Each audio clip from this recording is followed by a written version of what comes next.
Well, good morning and welcome to Stroke TV. We're doing a really special caregiver special. And I made time to a beautiful lady named Donna, who is a caregiver of her husband who had a brain injury 17 years ago. So let's get to it because I'm really excited about getting in and talking to her about her, what's going on. So let's play the intro, go.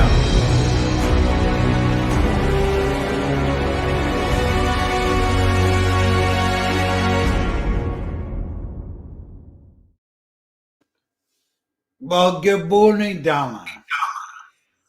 Hi, Aaron. How are you this morning? It's good to see you. Thank you. Great to see you too. So we're having an echo. We're having a sort of an echo issue. So I'm gonna mute you while you're not talking when I'm talking. Okay. That's fine. Thank you. Of course. This malfunction audience just occurred as we just started within minutes. We did fine, but now we're having an echo issue, and I don't know why. But welcome, Donna. Hi, introduce yourself, Donna. Tell people who you are and so. Well, my name is, whoops, I think I just pulled out of there. Oh. Can you see me? Because I think I just pulled out. You're fine. Oh, okay. Okay, well, my name is Donna O'Donnell Figurski, and I am a caregiver for my husband, David, who had brain injuries in 2005. So that's 17 years ago. In January, we just passed our celebration date, and we do celebrate. We celebrate his new life because he had a very, very slim chance of surviving 3 brain surgeries in less than 2 weeks. So we are so happy that he is still here with us. He's here with disabilities, but he's still here. You know, like I told you before, I'm just amazed at you. My wife is the same because I'm 11 years.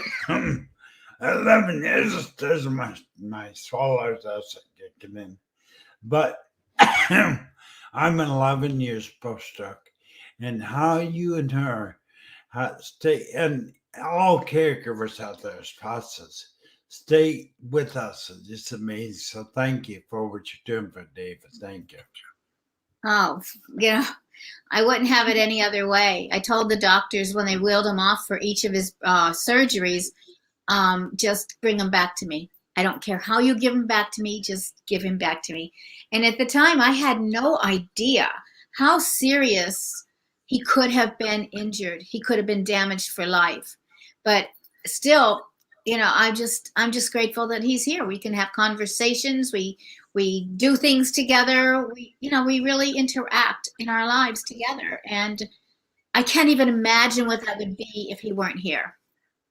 So, man, the heart of a caregiver is amazing. I'm really amazed. So what if you would do me a favor, because of the echo issue, you could do me a favor and mute yourself when you're not talking about person. I had no idea why I was somewhere around the echo issue. But it's what type of brain injury did David get? How did he get this brain injury? well, first, a little backstory. David was always very health conscious, very nutritionally conscious. And so he always took his vitamins, put them out for me every morning on the counter. He was a person who exercised all the time, ran 20 miles a week. And what happened is we lived outside of New York City in a little suburb of New Jersey. And David would exercise because of 9/11. He would go into work really early, so he'd get up at 4 o'clock and he would do his routine of exercises, which included Tai Chi. It also included chin-ups, and he did 12 chin-ups every morning. And then he would, this particular morning, he did 13. When he did that 13th chin up, something burst in his head and he had a subarachnoid hemorrhage. That's the first thing that sent us to the hospital in the emergency room. Once the doctor told me that he had like really a very slim chance of living. He said, if we do the surgery right now, he might have about a 50% chance or something like that. I'm not of living. If we don't do the surgery, if we wait to do one more CAT scan, he has about a 620 chance of living. So, of course, I said, go do the surgery. When we finished that surgery, I had him moved to Columbia Presbyterian Hospital, which is where David worked. He was a professor there. So I had him moved across the bridge to New York. And then the surgeons there, when they were checking him out, found an aneurysm. And that was ready to burst. Or maybe it had already burst. Maybe that was part of the whole thing. But that was the second surgery, was the aneurysm removal or clipping. I think they removed it. And then the doctor came out and I'm thinking, oh, finally we're over. You know, he's going to be okay. And he came out and said, we found an AVM. Oh, Is an arterial venous malformation, which for the audience who won't know what those big terms are, and I didn't either, it's a tangle of blood vessels in your brain, and it's usually congenital, meaning you're born with it. Many of us might have it, but it's never going to affect us in our entire lives. But if it does affect you, it's like a time bomb. And so when they told me about that and said that he really needs to have it removed, I had to make the decision to go for a third brain surgery at this point. And I can't ask David because he's in a coma. And David and I checked with each other on everything. So this was a huge decision that I had to make by myself. And I made it. And I said, do the surgery. And the surgery kept getting put off because David's brain was so swollen that the neurosurgeon told me that if they opened him up right now, his brain would actually squish out of his head. I know, it's kind of like crazy, but that's how visual and vivid it was. So, of course, we had to wait until there was more control of the brain inside David's skull. So they did do the third surgery within 2 weeks, and then we were on the road to recovery for whatever recovery David was going to get at that point.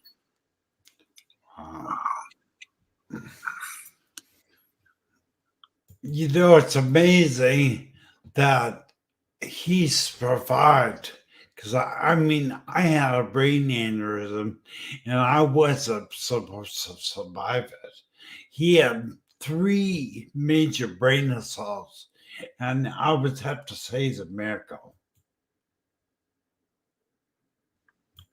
Oops, I think I'd agree with you on that. You know, I'll let you do it.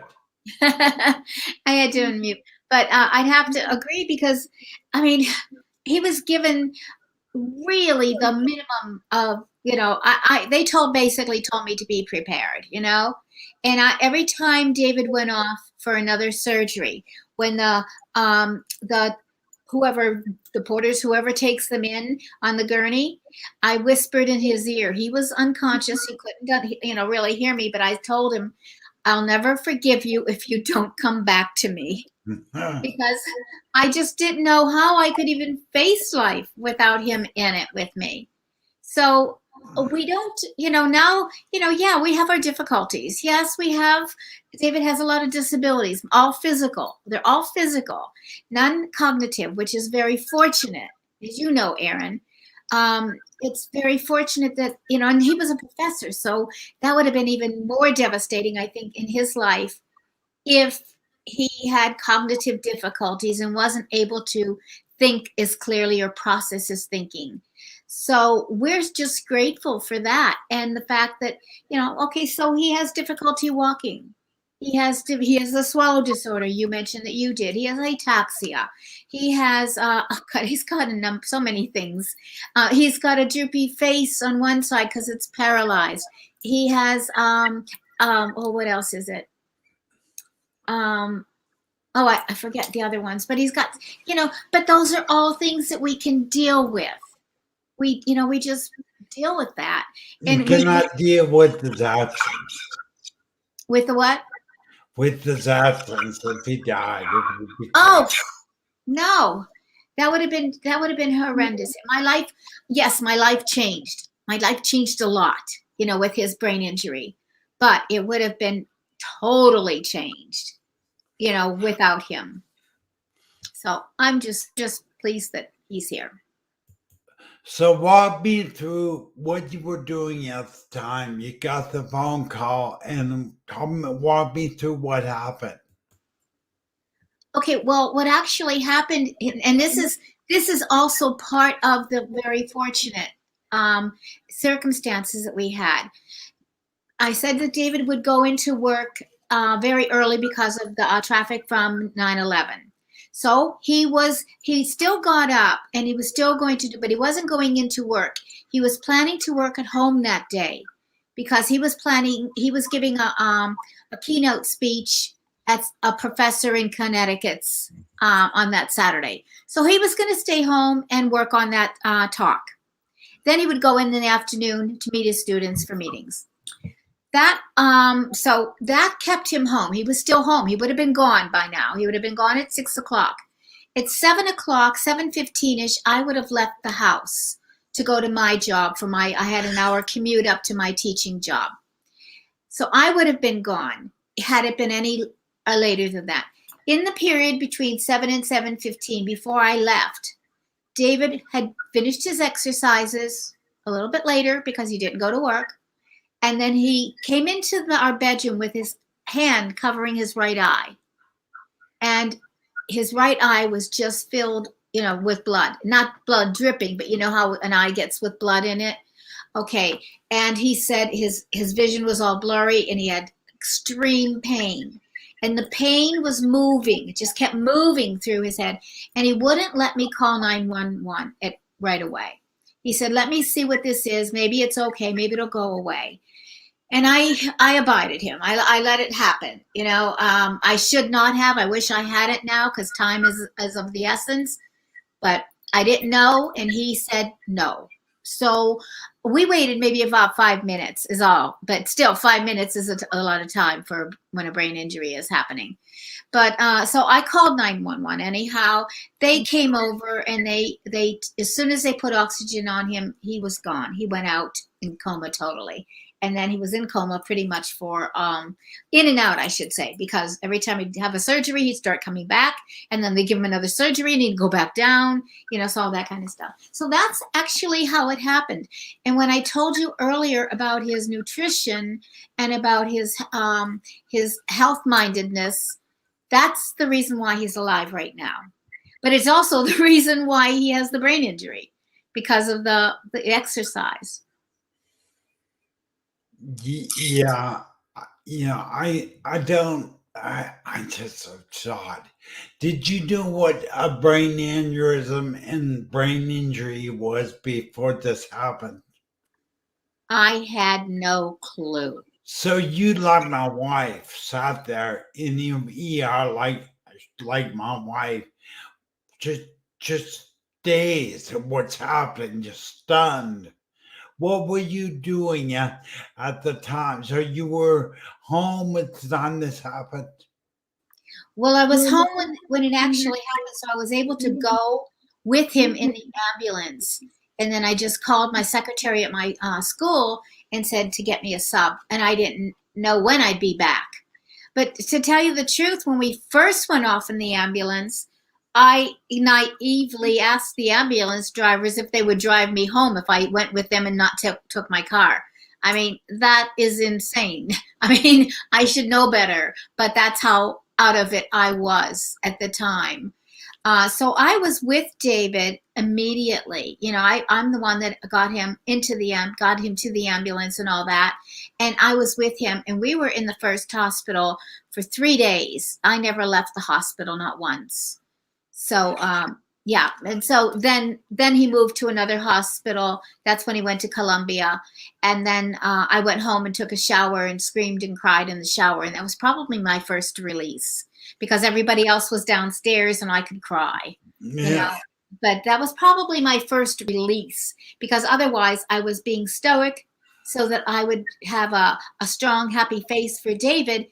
Even though he was in a coma, I still believe people in a coma can be aware. And I know that because David told me too, that he was aware of my presence. Really? And yes, he said he was aware of my presence, and he did not worry because he knew I was there and he knew I would take care of things. So he never, he said the whole time he was in the hospital. Now we're talking 3 months, 2.5 months. He wasn't in coma the whole time, obviously, but he said, as long as you were there, I knew I was okay. So, yeah, so I think it's really a good thing if you can be. And I mean, I said goodbye to my first graders, and that's what I had to do for what was it, January 13th? I didn't go back to work till May something, the beginning of May. So. We got Bryce Friends came in the audience, and he's in North Carolina, and he says he feels the same. He felt the same way. But, I think it's amazing, anybody that can go through what you guys go through as a couple, because brain injury didn't just occur to David. Brain injury occurred to you as the nun. You're called what I turned to her and I call the ripple effect. You are part of the ripple effect. And that's the same thing Rebecca went through that you went through. And what really is hard.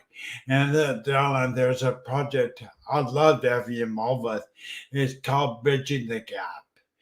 Because what would it have been like had you been sitting in that waiting room watching a video about what to expect? It'd be life-changing. It'd be life-changing. So Stroke TV's media is going to be working on producing that. Hopefully you'll participate, and we'll do a segment in it. I definitely am interested in that, Aaron. I would love to do that because, as you said, when I was in the waiting room, and I spent a lot of time in the waiting room in the beginning, I didn't know what was going on. I didn't understand what a brain injury was. Of course, we'd all heard about concussions or getting your lights knocked out or having the stars go on over your, seeing stars. But it never sounded that, drastic. You saw stars and then you were back up and doing everything. But with a concussion like that, it's dangerous. And I didn't know much more than that. I didn't even realize the danger of that. So when this happened, I had no clue. Now, so I'm sitting in the waiting room, and I actually had talked to Dave about this after I got back, but I had been thinking about it while I was in the waiting room. And when you go to doctor's offices, you'll see little pamphlets on Alzheimer's or diabetes or Parkinson's. And they're just the threefold things, but they give you key facts about it. But there was never anything about a brain injury. And back in 2005, when this happened to David, brain injury wasn't a topic on anybody's mind. It wasn't until the Iraq War and the Afghan War, when the troops started to come back into the country, that we started hearing about brain injury and the IED explosions and things that were happening to them. And that also brought it up to the football, NFL. And we started to hear about the NFL players having brain injury and the chronic traumatic encephalopathy, the CTE, that is only discovered after a person dies. But then they see all the damage that was done to the brain while the person was on the field or in the field of the war. So that's when it started to come up, and that wasn't until about, and I'm guessing now because I didn't look it up, but definitely 7-8 years after David's brain injury, I think. Maybe I could say 5 to be a little, give myself a little more margin because I don't really know the dates. But then it started to come around and people started to talk about it. Doctors started to talk about it. You saw things in the newspaper about brain injury. Bob Woodruff had a brain injury in 2006. He was in Tariq, Iraq, when his Humvee that he was riding in as a reporter. He was a MSNBC or ABC News reporter. I don't remember which. But that started to be, because now we hear people that have famous names are, so now it's getting into the news. But prior to that, I had nothing. And I looked for books. I looked for books to read, and I read whatever I could get my hands on. And there wasn't much. There wasn't much at all. So at that point, I didn't write the pamphlet that I thought I would like to write and get out there and I still think there's a great need for it. But I ended up writing my book, which you can see the cover right behind me, Prisoners Without Bars, which is just about David's and my experience. And it's a very upbeat book. It's very easy to read, but I felt that people needed to have that in their hands, not necessarily after, although I would have grabbed it after, but before you even think you might have a brain injury, because you never know. Because if you have some knowledge of what it is, you're going to be a little bit ahead of the game. And so I did write that book, and it's been out for a couple of years, and it's gotten awards, and I just hope that most people will get it into their hands and see what it can be. If you have a brain injury, this is what you can maybe expect. You get some idea. That's my life basically with David after our brain injury. Well, he's had probably some of the most severe. I also had a subacute brain aneurysm. I can relate to his pain. When he starts in pain, I have never experienced pain so devastating as subacute brain aneurysm. And subacute being the center of the brain, and it's where the brainstem meets. If I remember correctly, it's where the brainstem, or where the brain connects to the spinal cord, is subacute. It's where that is, I think. But for you to write the book, and for those that are watching, either from now or on the replay, we will put a link within the description for Donna's books, so you can purchase a book. But I think there's such a need, Donna, for raising awareness of stroke and brain injury. So when you go in the waiting room hospital, no spouse, caregiver, friend should ever sit there and wonder what is happening. They should really read your pamphlet and read about it. And hopefully together you and I can raise a little bit of awareness on that. And maybe we can get David on. I know, could David do a show someday with us, I think? Yes, I think he absolutely could. He's been on my show, on my radio show. So yeah, he absolutely could do it. Great. That'd be great. If we could do it, that'd be great. But I want to also make a mention as we continue. You're involved with an organization, have your own show, and I've been on it personally. What is that show, and where is it located? When does it broadcast? Okay, my show runs twice a month. It's on the Brain Injury Radio Network on blogtalkradio.com. Well, I'm going to say the blogtalkradio.com. That just automatically comes out. So Brain Injury Radio Network, and my show is called Another Fork in the Road. And because I feel that that's where we are when we have a brain injury, you're going down the road, your path, and then you come to a fork and you've got to choose which way to go. Sometimes your path is chosen for you, but you still have that fork. Or you could go down the unhappy path, or you can go down the positive path, because you make the choice. And so, but you can interpret Another Fork in the Road any way you want to interpret that. And so it airs every first and third Sundays at 5:30 p.m. Pacific time. And if you put in my name and Another Fork in the Road or Brain Injury Radio Network, you'll find it.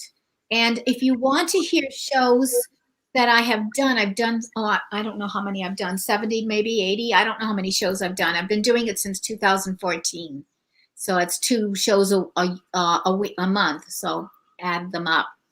But they're archived on my site, on my blog site, and that site is called survivingtraumaticbraininjury.com. And I wish I could have known to just put brain injury instead of traumatic because it's so darn long. But at the time, that's what I did, and I can't change it now because it's known, so I can't do that. But survivingtraumaticbraininjury.com, and on that site, you will find all my shows archived. They're listed by the author or whoever is my guest. You can look up Aaron, he'll be there. And also, so what I do there is on the first Sunday, I have a panel that joins me. So that panel talks about a particular topic that we have decided on. I'm scheduling right now for my entire year for the 2022. And so I've got my guests will be lined up on the third Sunday. My panels are lined up on the first Sunday. And then we just talk about different kinds of topics that are pertinent to brain injury survivors and caregivers, or anybody that wants to know about brain injury. Because as I always say, it's not discriminating. It happens to anyone, anytime, and anywhere. But that's really true. What's amazing is that, I don't know, Donna, there's such a need for support on the caregiver side. We'll see that us, as like me, as a stroke survivor, get support, and we have support numbers. But caregivers, I don't see a huge network of support for you people to vent, because you're living life totally different than us. Right. I don't think that there are, Aaron.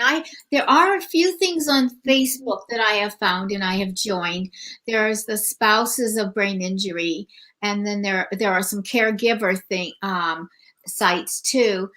But most everything does focus on the survivor, and I mean that's true. They are the star of the show, Unfortunately. But we are the support actors. I once wrote an article. I don't think it's published yet, but likening this whole business to a stage. And the survivor is the star. You are the main star. And the caregivers, the friends, the family are all the supporting actors. And we all have to work together to make all of our lives. Yeah, I actually really like that analogy of star. I don't feel like stars show, but we can do what we do with supporting people like actors or like your best possible. I would not be here to this day if it was for my wife. And I'm sure David knows the same thing, that we would not be living the quality of life that we're living if it was not for you. So thank you so much. My heart goes out to all caregivers around the world, all spouses that take care of their significant other, and really sacrifice their life for them. And I just can't think enough. But I'm curious. So, what are some of the big challenges you as a caregiver have to deal with? You have to deal with it. That's kind of an ambiguous question, but what would you say is what is your patience? Just having patience? What is it? I think I would have to go back to the very beginning to answer that question, because I think at that time my life was impacted so incredibly a lot, you know. I think the biggest thing was I was on call 24/7. David could need me for anything because he was so disabled at that point. I mean, in the beginning, he came home from the rehab hospital, but he could not move himself from a chair to a wheelchair to a couch to a bed to anything. He needed me to get him mobilized. I had to get him off the couch and into the wheelchair, get him off to the wheelchair into the bathroom, where then he was able to use grab bars that we put up for him. And that's one of the things I think is really important, is to make your home as accessible as possible so that the person does have the ability to take care of as much as he or she can on his own or her own, because that's a great self-esteem builder. Otherwise they feel so I want to kind of pause for 1 second. I want to pause because you just touched on something very important I don't want people to miss. Now, financially I know it's concerned, but the main point is if you can't make your house handicap accessible, grab bars, transfer bars, transfer poles, make the survivors independent as possible. Because I think you touch on a big point, which is a good self-esteem builder. So I just want to draw attention to that again. No, and it's so important because when a grown person, woman or man, very competent in his or her life, ends up in a situation like this, it's devastating to them. It's devastating for them to need your help for the most simple, mundane things. And if you can make it easy, no matter what it is, whether it's the grab bars you mentioned and getting them up and everything, whatever it is, it's just well, for example, for David, because he's ataxic. That's the one I didn't say earlier. He's ataxic. His hand doesn't work. He can no longer tie his shoes. He used to wear like boots to work under his dockers to go to the lab. And that meant pulling them on, 2 hands, tying them, 2 hands, and he was not able to anymore. So I saw him struggling with that in the beginning when he first started to go back to work. I saw that and I said, well, that's not going to happen anymore. And I went out and got him shoes that he could slip on. It's not shoes he would ever have worn before, but it was a necessity.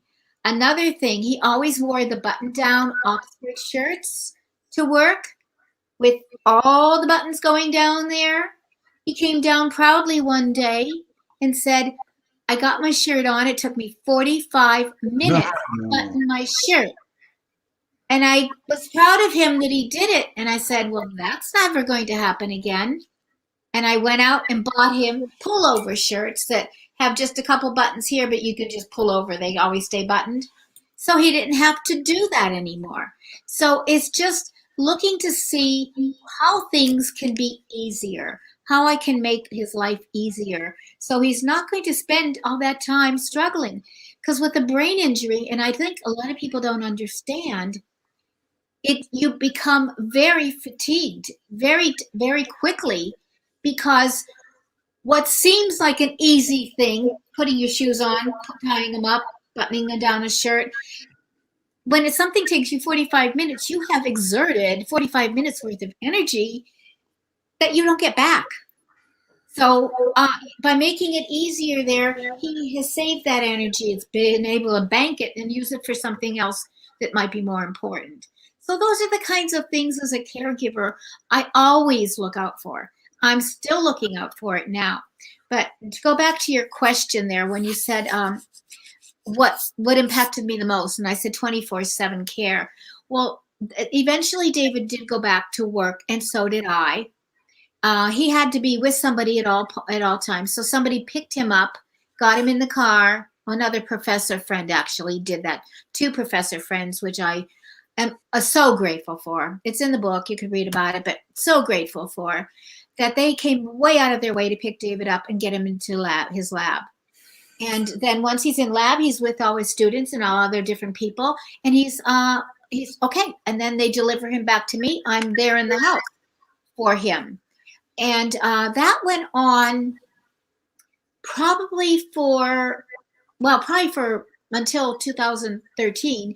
But in 2010, I was able to start going out on my own again, where I didn't have to, I can't say not worry, because I always worry, I still do. But the thing is, I was able to more comfortably leave the house. And I actually went I went to the theater and started working in the theater again as an actor, as a stage manager, as a director. And so I started off with a meeting. The theater was only about 1.5 miles from my house. I could actually walk to it if I want to. And so David stayed home, and I went to the meeting for 1.5 hours or whatever it was. And but I had my phone. I had my cell phone with me all the time, and it's always on if I'm away. Because if he needs me, I am out of whatever I'm doing. I will be there. But that was so up to that point, I'd say, well, I guess I'm still on 24/7 call, but it's not as dire. You know? Yeah, my wife, she's on the same call as you. I mean, the reason I can't go back to work is because I require 24/7 care. She can't go back to work because they wouldn't give her funding or financial aid to take care of me. It didn't work all that great. But, people that do not know and do not understand how difficult. Here's David, a professor at the university, I'm assuming. And your rug of life gets pulled off under your feet. How's it when then as fast as lightning, all of a sudden you receive a phone call or he comes down, whatever. But as fast as lightning strikes, your life changes. And I hope that everybody heard the Prisoners Without Bars, the book you wrote, will inspire people to by your story. Because again, Astro TV media, I want to draw more and more attention to the caregiver and the person that's really carrying the brunt of this weightlifting, so to speak. They're working amazing job. And the love energy between spouse and is just amazing. It really fuels the fire of them, keeps you going, I'm sure, keeps you back and going. But I am kind of curious. You said David doing any work at the university now, or what's his plans? Okay, David retired from the university in 2013. And that meant he went back to work for about 7 years. He wrote another grant for his work. He got the grant, and he worked that grant out. He ended up with he would have PhD students. So students would come in to his laboratory, and they would get their PhD under his tutelage. And this is Columbia University, so in New York. So he had another student actually join his laboratory after his injury. Now, David is, if you see him, like looking at you, Aaron, you look perfectly fine. You look normal in the normal, regular sense of what people look like. If you look at David, you're going to see a difference. His face is droopy. Now, if we see you moving, we're going to see you in the wheelchair moving. So we're going to know something's wrong. If we look at David, you're going to know something's wrong by the way he moves. But yet, so it was amazing to me that this young woman chose to go to his lab despite his disabilities. And I give her so much credit for doing that.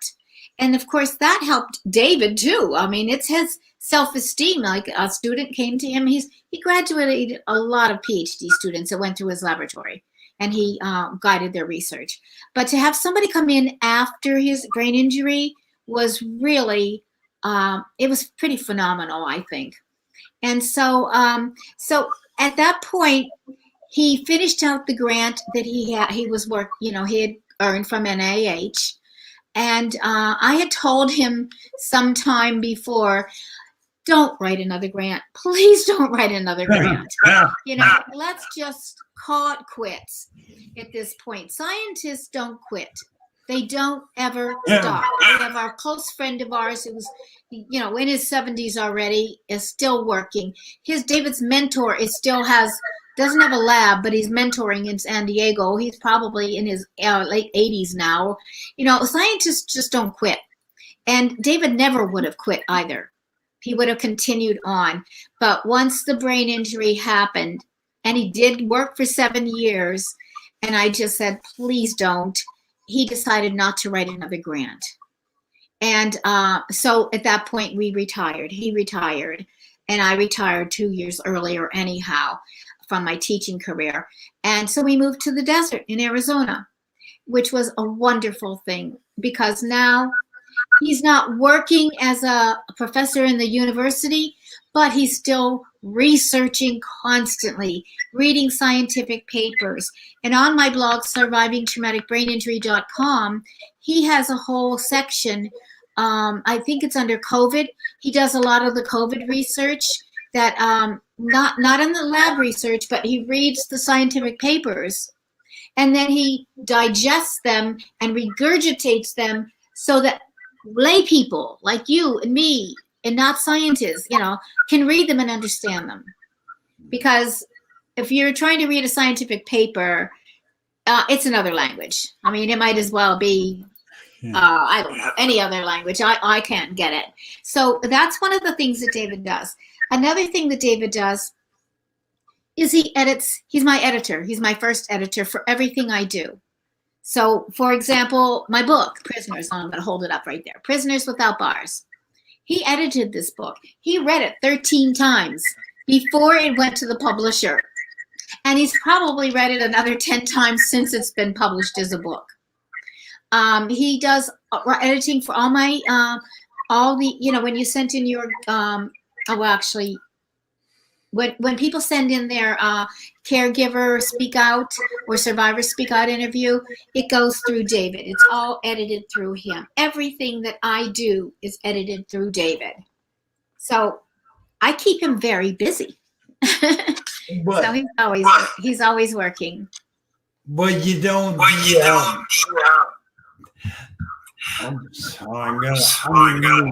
gonna meet you.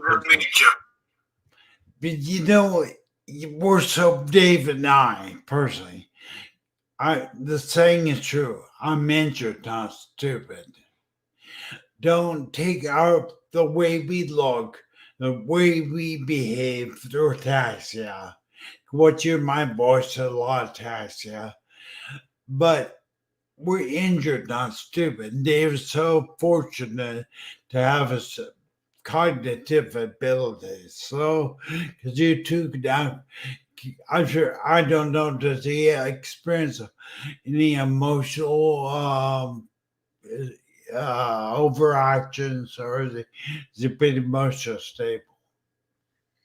No, everything has been fine. It's just totally physical. He doesn't have any emotional, excuse me. He doesn't have any emotional or personality differences.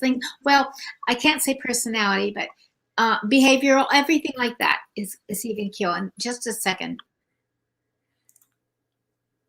Well, why I know, but Donna, why we're talking, I think that's the biggest disservice. Mute yourself, what you mute yourself.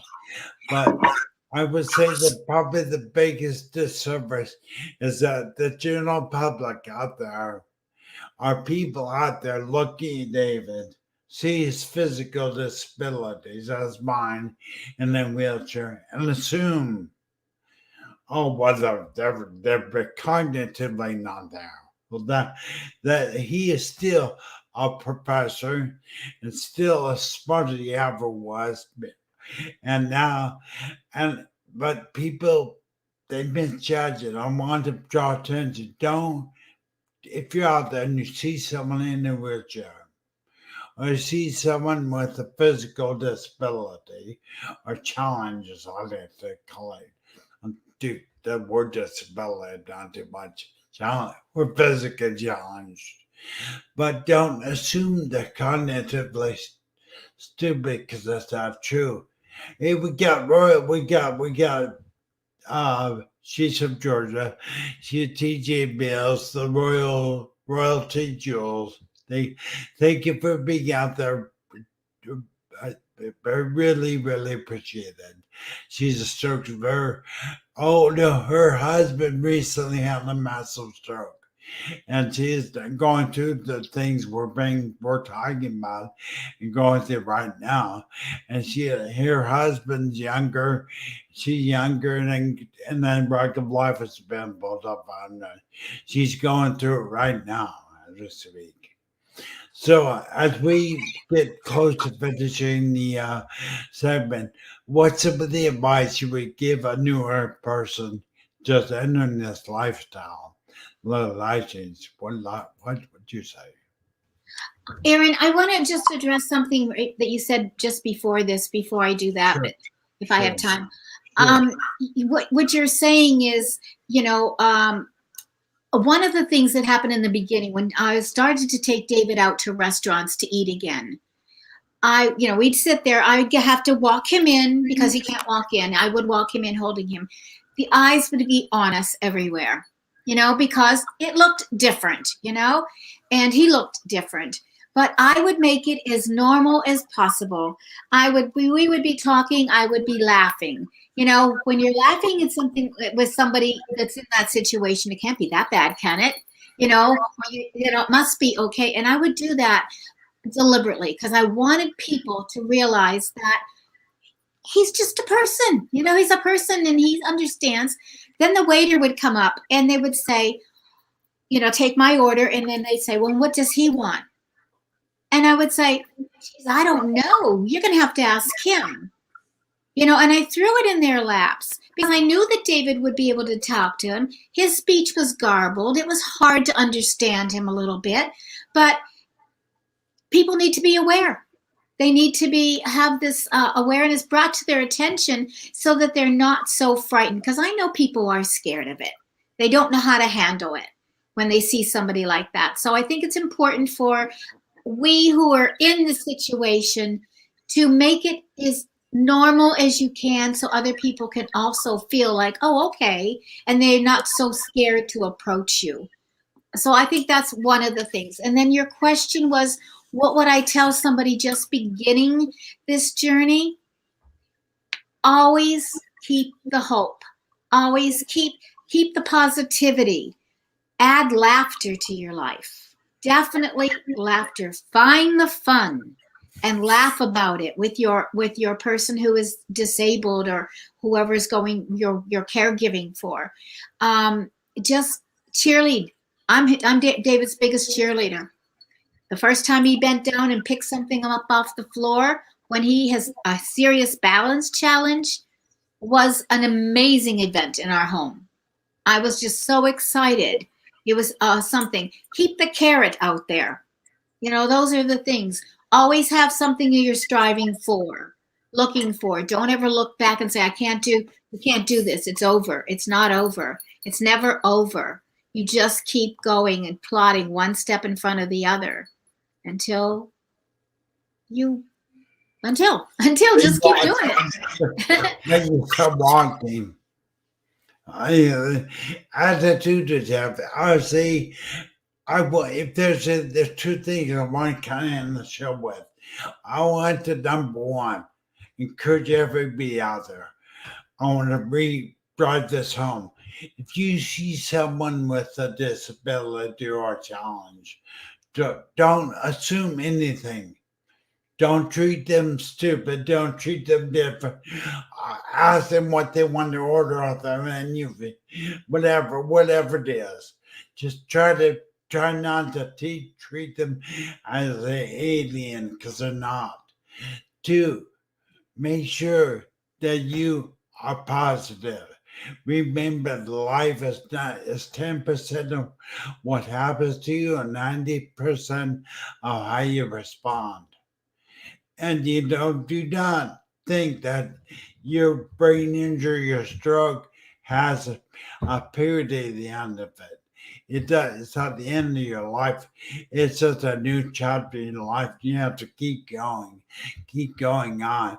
Remember, 10% of what life is 10% of what happens to you, 90% how you respond. So, Donna, is there anything you'd like to give our audience as far as what advice would you give the audience in closing our show? Well, I think some of the things that you just said, I would reiterate, Aaron, is that,